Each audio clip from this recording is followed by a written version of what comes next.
Shalom, bien-aimés dans le Seigneur. En ce dimanche, nous vous saluons dans le précieux nom du Seigneur Jésus. Et nous allons prier avant de débuter notre prédication. Dieu de grâce et de miséricorde, nous reconnaissons, Seigneur, que nous ne sommes rien sans toi et que par ta volonté que nous sommes sauvés. Que le glorieux Saint-Esprit conduise ces moments de partage de ta parole du début jusqu'à la fin dans le nom de Jésus. Amen.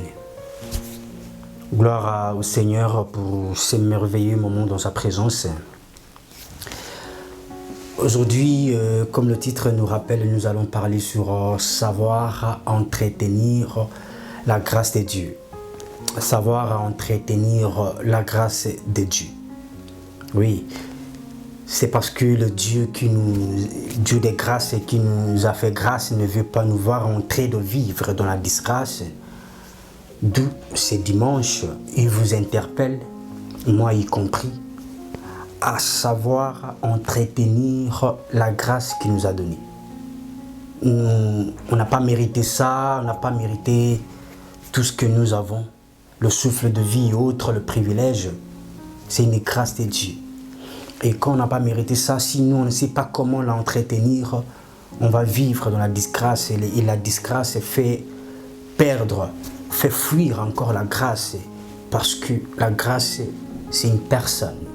La grâce, c'est une personne. Et aujourd'hui, nous allons d'abord comprendre, parce qu'il y a beaucoup d'interprétations. Grâce à Dieu, j'ai eu ça. Grâce à Dieu, je suis devenu comme ça. Grâce à Dieu, Dieu m'a fait grâce, etc. Mais beaucoup prennent ça comme une simple expression. Et pourtant, ce n'est pas seulement une simple expression. C'est une vérité, c'est une vie, c'est une révélation qui est cachée à l'intérieur. Alors aujourd'hui, d'abord, nous allons comprendre qui nous a amené la grâce et qui nous parle d'entretenir cette grâce, qui nous a donné d'abord cette grâce, qui nous a fait grâce.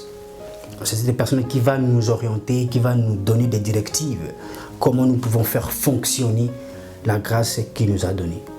Aujourd'hui, nous allons lire la Bible dans le livre de Jean chapitre 1, verset 17.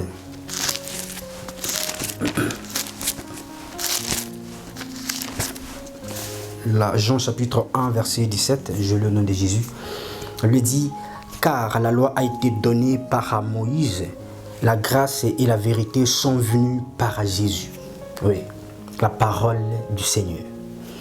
La loi de Moïse, la loi était venue par Moïse, a été donnée par Moïse.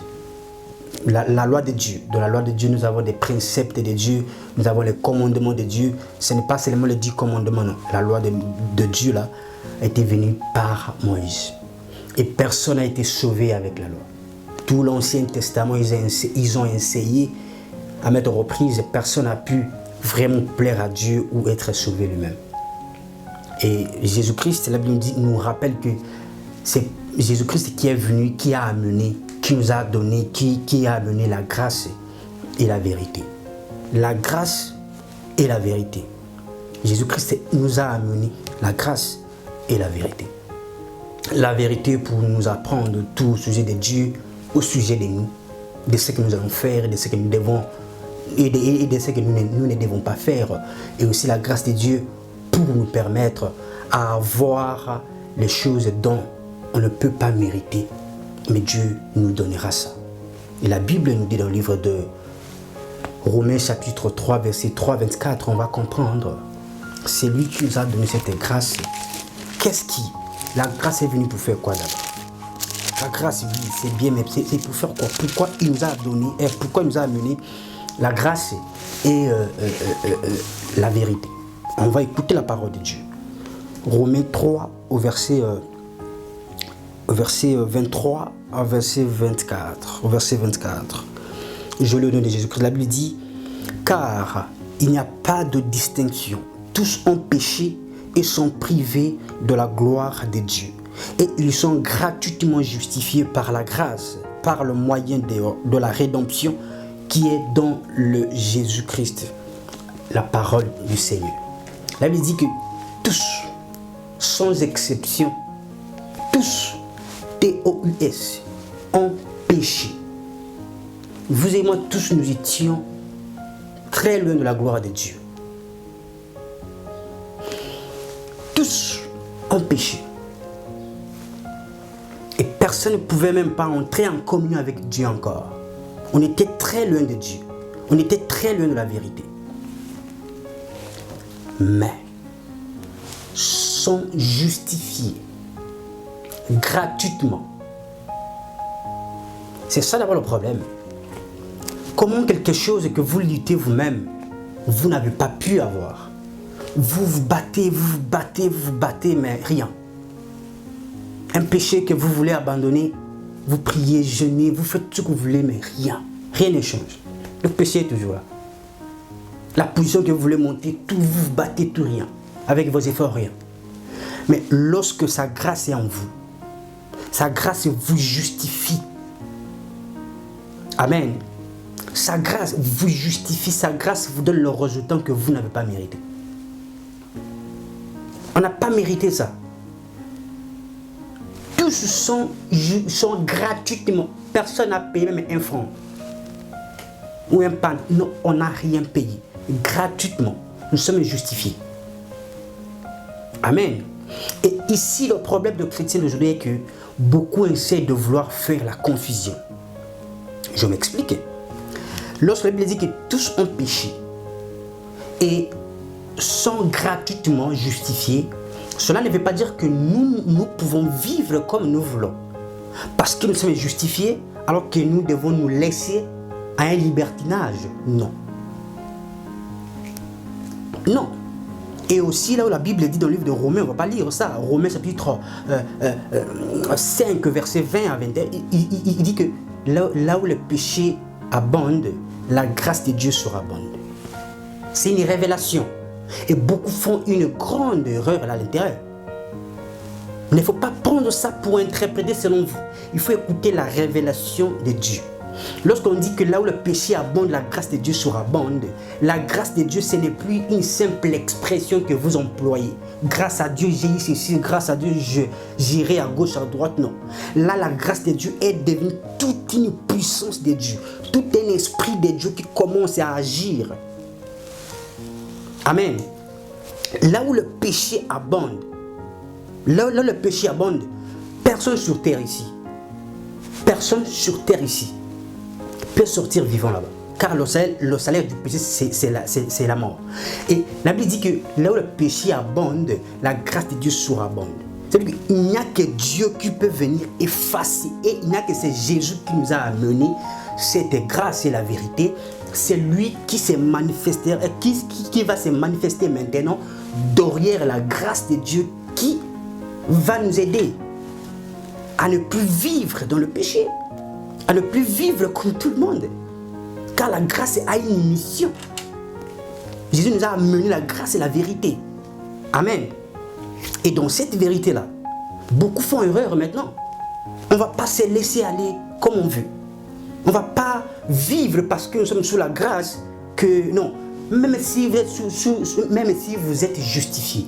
Amen. Et c'est vraiment, vous êtes justifié. Mais cela n'exclut pas que si vous péchez, les conséquences du péché vont vous poursuivre. Vous êtes justifié, bien entendu. Mais ne péchez pas. Car la sagesse là a une vie. La grâce de Dieu là a une vie. Elle montre une vie. On va lire la Bible pour mieux comprendre ça. Amen. Donc, il ne faut pas vivre comme vous voulez. On va écouter d'abord la parole de celui qui nous a amené cette grâce. Allez, let's go. La Bible dit dans le livre de Tite, chapitre 2, verset 11 à 12. La parole du Seigneur, je lis. La grâce de Dieu sur ces deux saluts pour tous les hommes a été manifestée. Elle nous enseigne à renoncer à l'impiété, au désir de ce monde et à vivre dans le siècle présent d'une manière sage, juste et pieuse. La parole du Seigneur. La Bible nous parle que la sagesse de Dieu a été révélée la grâce de Dieu plutôt a été révélée en nous. Et elle est là pour nous apprendre d'abord. Je répète encore, elle nous enseigne à renoncer à l'impiété. Celui qui a reçu la grâce est celui qui reconnaît que ce n'est pas par ses efforts, ni par sa force, ni par l'honneur de sa famille, qu'il est là où il est, ou qu'il a ce qu'il a, ou qu'il a le salut aujourd'hui, ou etc. C'est par la grâce de Dieu. Et cette grâce de Dieu nous enseigne, pas seulement nous donne l'accès aux privilèges de Dieu ou aux avantages de Dieu, mais aussi la grâce de Dieu nous enseigne. Alors, un chrétien qui ne sait pas comment entretenir la grâce de Dieu, c'est que le chrétien qui ne donne pas son oreille à ce que la grâce de Dieu qui est venue, lorsque la grâce est venue, la grâce n'est pas seulement venue pour nous donner tout dont nous manquons, non.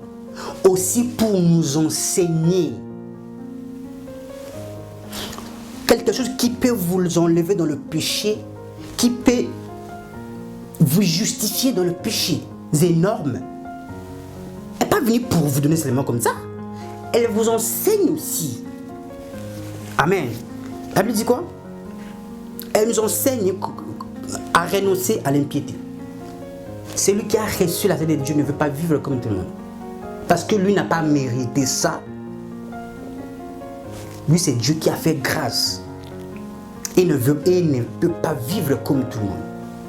Lui, sa vie doit glorifier les dieux qui lui a fait grâce. Parce qu'il n'a pas mérité. Même dans ce monde, lorsque quelqu'un vous donne quelque chose seulement comme ça, mais un petit euro, vous voyez comment vous remerciez la personne. Merci, merci, mais... Et Dieu qui vous a justifié. Car tous ont péché et ont été privés de la gloire de Dieu. Amen. Mais grâce à Dieu, nous sommes justifiés. Et la justification là, elle nous enseigne aussi à renoncer à un mode de vie bizarre qui n'honore pas Dieu. Ceux qui ont reçu par la grâce de Dieu, ils vont mouiller ça avec des pourceaux. Ils vont jeter ça. Vous recevez avec la grâce et vous gaspillez dans le monde sans la piété. Amen.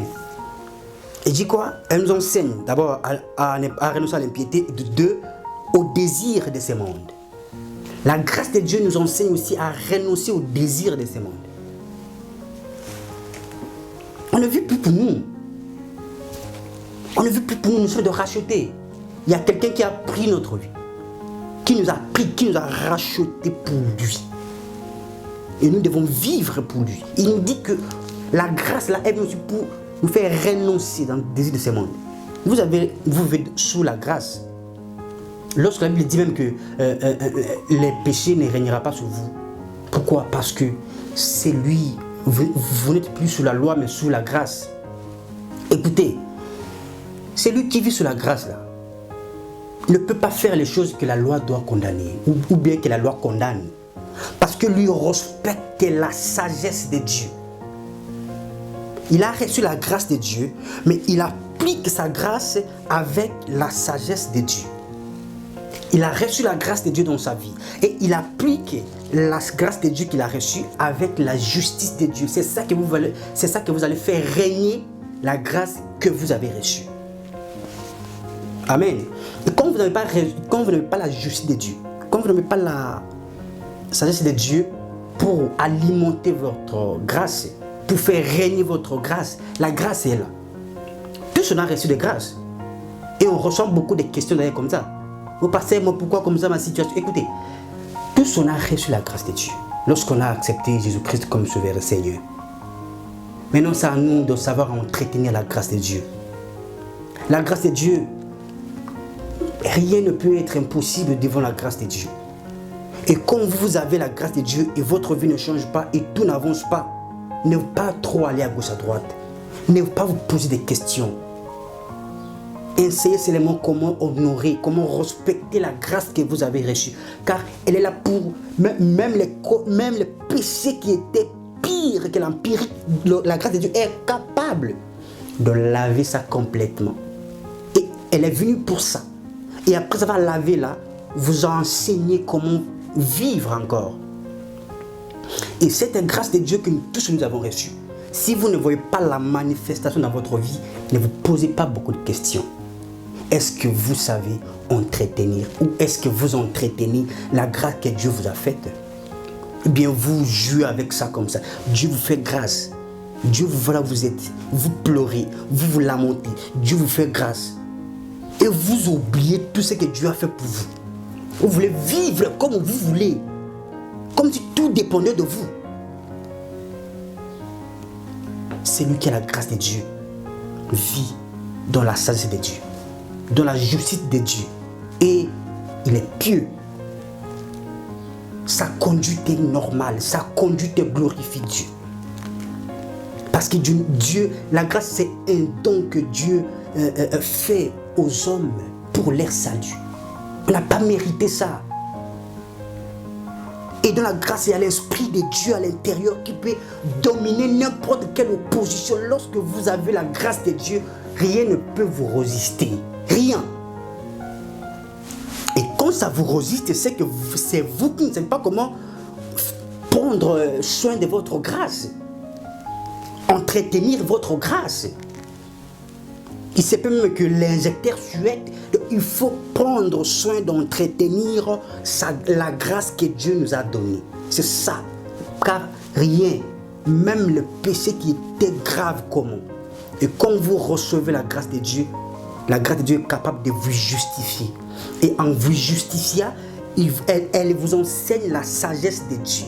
Comment vivre de la piété avec le Seigneur, comment vivre de la justice avec Dieu. Amen. Comment vous conduire pour donner toute gloire au Seigneur. Et c'est comme ça avec nous. Aujourd'hui, les gens qui ont reçu la grâce de Dieu, qui commencent à se comparer, à se lutter des guerres, de querelles.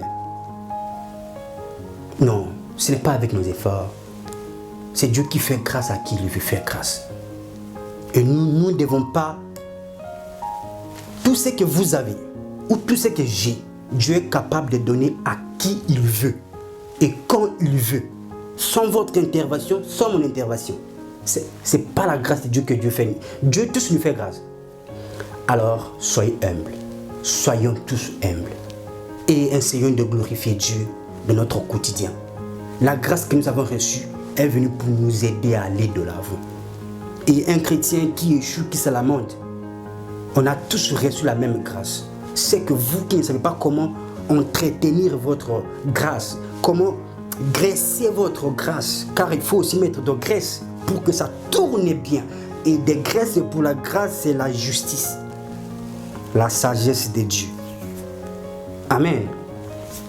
La piété, notre conduite reflète la présence de Dieu, car la grâce est la présence de Dieu. Lisons la Bible. Éphésiens chapitre 2, verset 8.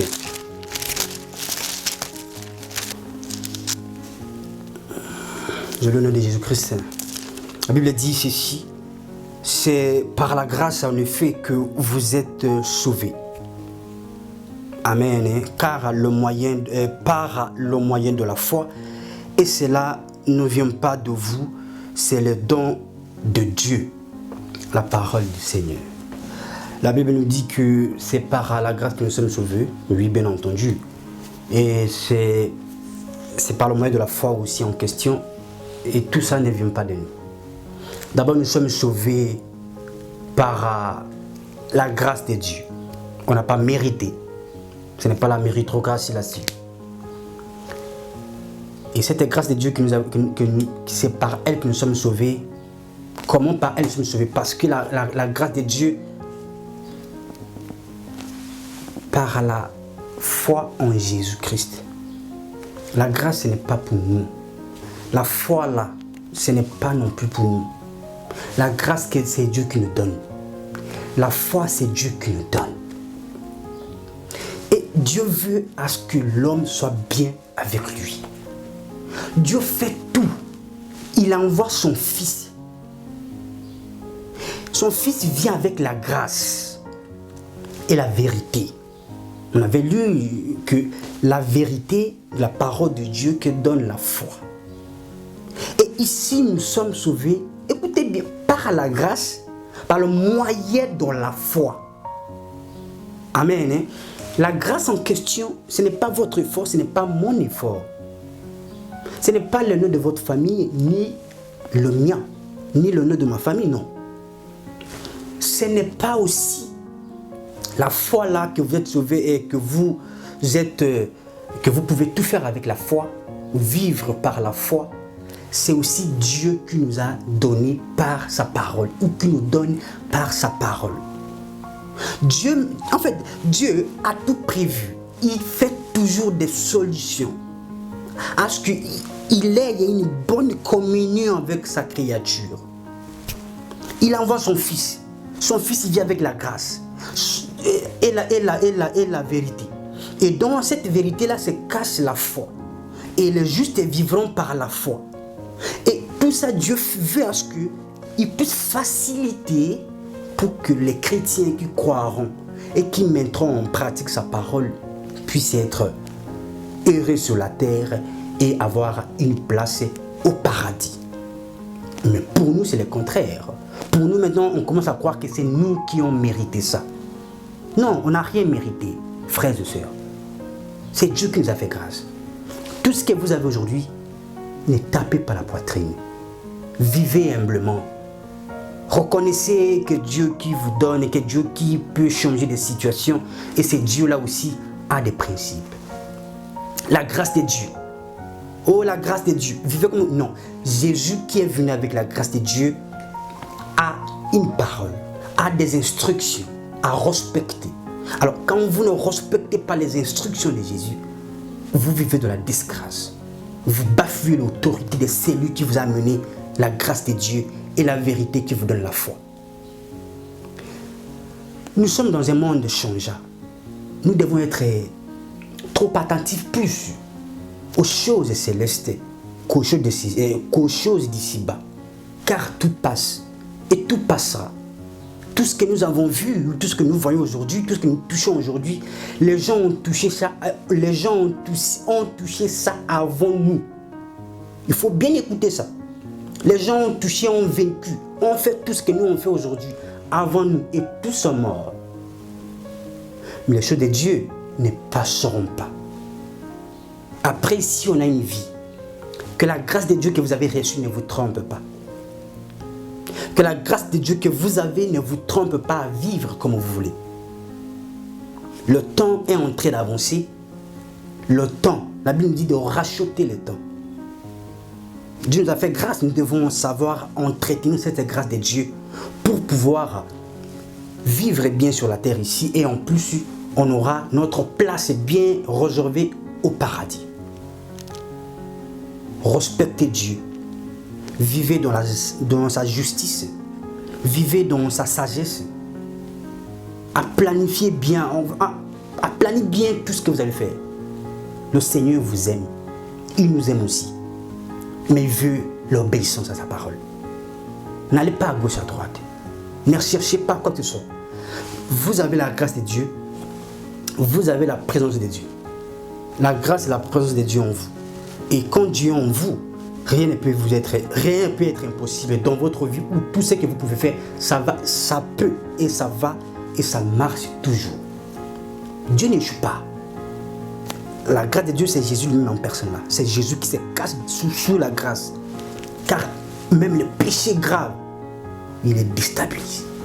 Même les situations compliquées, quand vous avez la grâce de Dieu, vous franchissez ça tranquillement et avec victoire. La grâce de Dieu nous permet de ressembler à Christ. La grâce de Dieu nous permet d'être des enfants de la lumière qui dégagent la lumière de Dieu.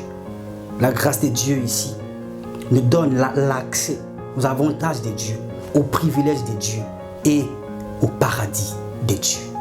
Et la grâce de Dieu ici met le diable mal à l'aise. Car le diable parfois il veut nous voir en train de souffrir, en train de tomber toujours dans ces pièges. Mais Dieu nous aime. Il nous envoie son Fils, il nous envoie sa grâce, il nous envoie sa vérité qui nous donne la foi. Tout ça c'est pourquoi, tout ça c'est pour que nous soyons bien. Et le diable n'aime pas notre bien. Il vient pour voler, détruire notre joie, notre espérance, nous déstabiliser moralement. C'est ça le plan du diable. Et la grâce de Dieu est venue pour nous enseigner la sagesse de Dieu et la justice de Dieu dans une bonne conduite qui glorifie son nom. Que Dieu vous bénisse abondamment et abondamment. On se retrouve le dimanche prochain pour la suite de notre numéro. Que Dieu vous bénisse.